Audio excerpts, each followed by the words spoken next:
Ladies and gentlemen, good morning.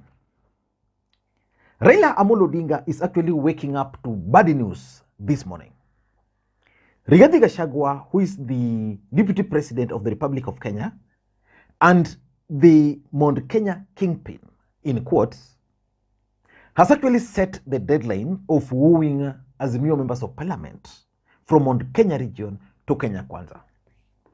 And his chances of succeeding are very high. And I've been asking myself, what is really motivating Rigathi Gachagua to target Azimio members of parliament? Because Azimio has very few members of parliament. The truth of the matter is that Rigathi Gachagua is not only targeting the few Mount Kenya members of parliament from Azimio, he's targeting the former members of parliament. Because the few members of parliament who stuck with Uhuru Kenyatta were very strong on the ground. Most of them lost because of supporting Raila Odinga. And Rigathi Gachagua is motivated by the tweet which Mutahi Ngunyi posted a few days ago. In that tweet, Mutahi Ngunyi had alleged that William Ruto was likely to go for Musalia Mudavadi as his running mate in 2027. That tweet did not sit down well with Rigathi Gachagua. And he realized the need to take charge of Mount Kenya politics and to rally Mount Kenya region to speak with one voice. And that's how he managed to successfully rally the mountain to vote for Kanini Kega and the UDA candidate for the Yela Maina. Jana umeona mimi nimeongea na hivi viongozi ya Mlima, nimemwambia huyu Kanini Kega alikuwa anatukana mimi na William Ruto wampigie kura. So wamempigia. So in this video, I want us to look at why Rigathi Gachagua is actually targeting the Azimio members of parliament. Before we do that, for those who are watching this channel for the first time, I want you to take a second or two, just a second or two, press that subscribe button now so that next time we produce a video like this, YouTube will automatically notify you. And to the subscribers, I want to continue thanking you guys for your continued support, because without the support, this channel cannot be where it is now. Let us just face the reality. Raila Odinga is in a very, very tight corner. He lost the election. Of course, William Ruto rigged the elections, so he lost the elections. He's not the president of the Republic of Kenya. Raila Odinga is no longer enjoying the state machinery like in the last election. So which means majority of leaders would always be attracted to power. And because Raila Odinga is not in power, most of these people would be attracted to the other side. So William Ruto will find it very easy to attract allies, former allies or allies of Raila Odinga to his side. And we've seen him making those strategic moves. And you also remember that Uhuru Kenyatta accepted the job as a peace ambassador for Africa, African Union. The moment he took over that role, it meant one thing, that his role as Azimio chairperson was going to be compromised. So Uhuru Kenyatta currently cannot really take charge of Azimio the way he is supposed to take charge, because he's the leader of Azimio. And the mountain, or most of these Mount Kenya MPs, joined Azimio because of former President Uhuru Kenyatta. So Raila Odinga is finding himself in a very tight corner. And Rigathi Gachagua is also pushing, because without Mount Kenya, Rigathi Gachagua is doomed. So he's also trying so hard to stamp his authority as the next Mount Kenya kingpin. And I did a video about this. But what is Rigathi Gachagua's strategy of wooing Raila Odinga or President Uhuru Kenyatta's allies to his side? Number one, it is a strategy which they hope will be able to split Azimio. As we speak, the leaders from the former allies of Raila Odinga, or allies of Raila Odinga from the mountain, Jeremiah Kioni, Wambugu Ngujiri, all of them are already indicating that they lost their seats for supporting Raila Odinga. These people would want a situation where they make a comeback to politics. And the only sure way they can come back to politics is that they must please the mountain. How do they please the mountain? Dump Raila Odinga. Let me tell you what is going to happen. The day someone like Wambugu Ngunjiri, Kioni, and the rest will start attacking Uhuru and Raila, that day they will become heroes in the mountain. And they'll probably use that to propel them to win their seats again. I remember how Wambugu Ngunjiri, who was a close ally of Raila Odinga, decided to just start attacking Raila Odinga in 2013. Then when 2017 came, Wambugu Ngunjiri easily won his seat.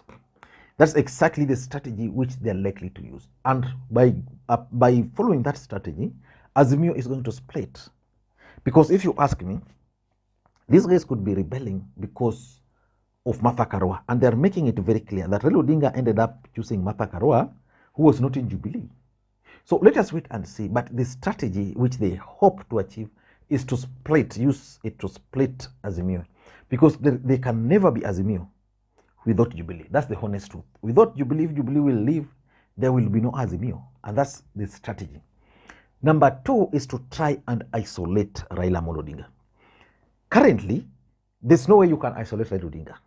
Because you go back and even look at the way he got members of parliament from almost all regions. Now you go back and look at the number of votes he got. The difference was only 200,000. So nobody can actually accuse Raila Odinga of being tribal. You go to Western Kenya, he stamped his authority there. You go to Coast, he stamped his authority there. You go to Mount Kenya, Raila Odinga got, I think, 13%, which was an improvement from 1% in the last elections.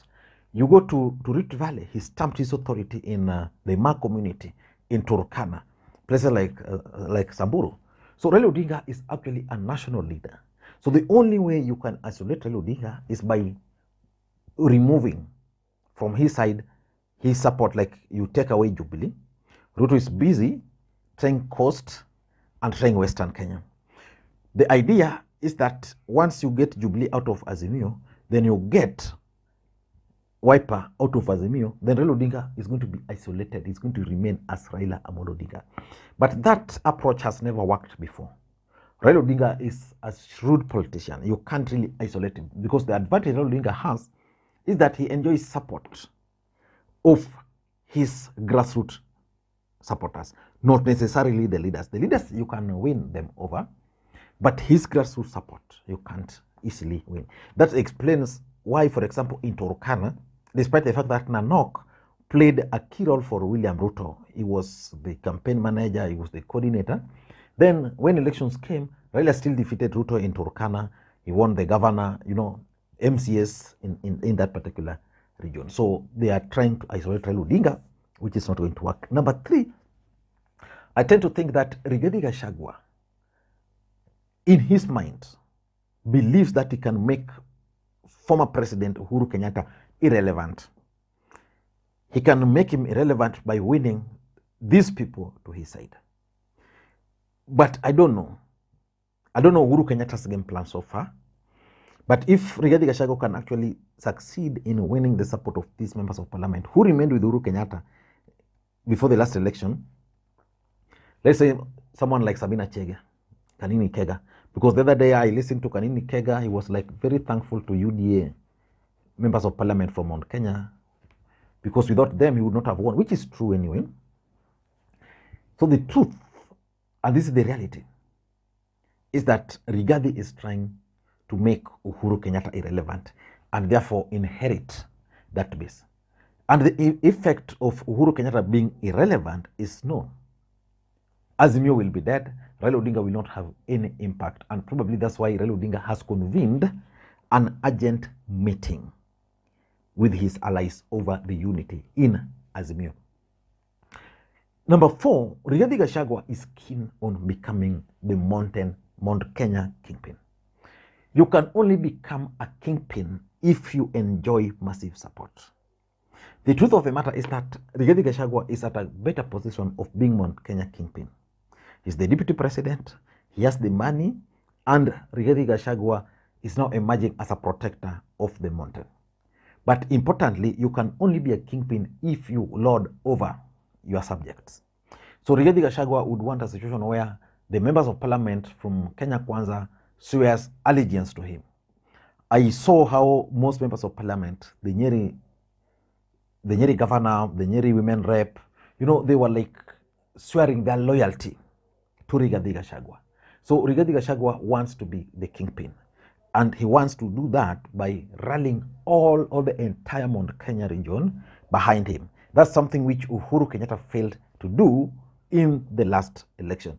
And lastly, in my view, it could be Mount Kenya Politics 2022. Just like I opined earlier, Rigathi Gachagua is actually motivated by a tweet which Mutahi Ngunyi posted a few days ago. Rigathi Gachagua wants to stamp his authority.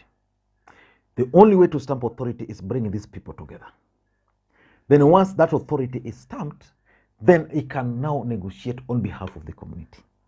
So that he will, you see, the reason Raila Odinga failed was simple. Raila Odinga had Uhuru Kenyatta, but Uhuru Kenyatta did not succeed in rallying the community for Raila Odinga. So if Rigathi Gachagua can rally the entire Mount Kenya region behind him, even William Ruto himself cannot dare him. Why? Game of numbers. That's the politics. He will have the numbers. And that's why William Ruto, if you look at the way he made the appointments, he wanted a situation where Rigathi Gachagua is there as a deputy president. We had Moses Kuria, Kimani Ichung'wah, all of them at some level, so that in case one of them is playing, then the others can always checkmate him. And let me add this, probably as a bonus, is the legislative agenda. More members of parliament supporting Kenya Kwanza, supporting Rigathi Gachagua, the Azimio ones in parliament. It means it will make the work easier for Kenya Kwanza government. I don't know what you think. That's my take. Guys, it is bad news for Raila Odinga. And I think Raila Odinga must be very clever, he must be very wise, and he must not fall for any trap which is being set up for him. Let him just take his time, monitor the situation, then react. Probably he's in talks with Uhuru Kenyatta, but I think let us just wait and see how things are going to unfold. Thank you guys, and may you have a good day. Bye-bye.